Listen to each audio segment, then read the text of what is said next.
तेलंगाना की सियासत में एक बार फिर इल्जाम तराशियों का सिलसिला तेज हो गया है। बंडी संजय कुमार ने कांग्रेस और ऑल इंडिया मजलिस इत्तेहादुल मुस्लिमीन पर सख्त तनकीद करते हुए इल्जाम आयद किया है कि दोनों जमातें मिलकर हिंदू समाज और मंदिरों के खिलाफ सियासत कर रही हैं। बीजेपी रहनुमा का कहना था कि हिंदू समाज को मुत्तहिद रहने की ज़रूरत है और मजहबी मामलात पर सियासत बर्दाश्त नहीं की जाएगी।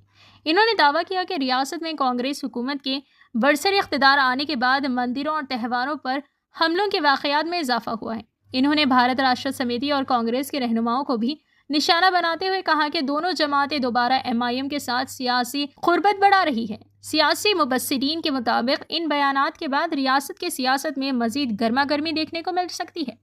फिलहाल कांग्रेस और MIM की जानिब से इन इल्जामात पर बाज़ाब्ता रद्द अमल सामने नहीं आया है। అభ్యర్థులు 48 మంది గెలిపించారు కాబట్టే ఇవాళ అడుగడుగునా మా కార్పొరేటర్లు హిందూ సమాజానికి ఏ ఆపోజిషన్ అడ్డుకున్నారు ఇవాళ. కానీ ఈ రోజు ఏం జరుగుతుందో ఒకసారి హిందూ సమాజం ఆలోచించాలి. ఇవాళ కాంగ్రెస్ పార్టీ MIM పార్టీ కుట్రలు అన్నీ సిగ్గుండాలే. కాంగ్రెస్ పార్టీలకు బీఆర్ఎస్ పార్టీలకు సిగ్గుండాలే.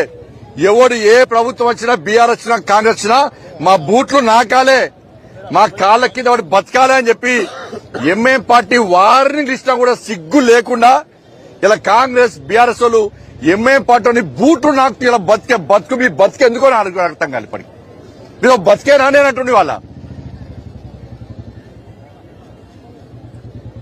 కాంగ్రెస్ పార్టీలో బీఆర్ఎస్ పార్టీలో ఉన్న హిందూ నాయకులారా, హిందూ కార్యకర్తలారా, నేను రెచ్చగొడతానని వాస్తవాలు చెప్తున్నాను. నేను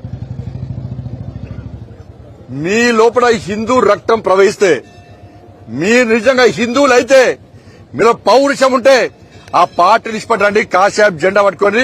ఇలా భాగ్యలక్ష్మి అమ్మవారి టెంపుల్ సాక్షిగా జై శ్రీరామాన్ని గర్తించండి. ధర్మం కోసం, దేశం కోసం, సమాజం కోసం పనిచేసేటువంటి ఒక సంకల్పం తీసుకొని రావాల్సిందిగా నేను రెండు పార్టీల కార్యకర్తలకు అప్పీల్ చేస్తున్నాను.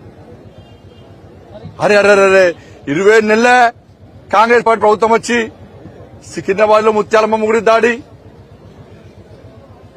జుబ్లీస్ లో పెద్దమ్మ గుడి మీద దాడి, సంతోష్ నగర్ లో దేవాలయం మీద దాడి, జుక్కల్లో దుర్గామాత అమ్మవారి మీద దాడి,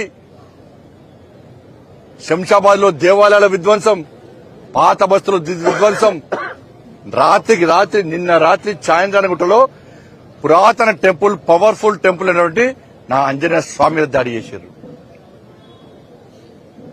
బాన్స్వాడలో దాడులు. ఎక్కడ పోయినా కాంగ్రెస్ పార్టీ MIM పార్టీ ప్రభుత్వం ఏర్పడిన తర్వాత తెలంగాణ రాష్ట్రంలో ఎందుకు దేవాలయాల మీద దాడులు జరుగుతున్నాయి? అలా మెజార్టీ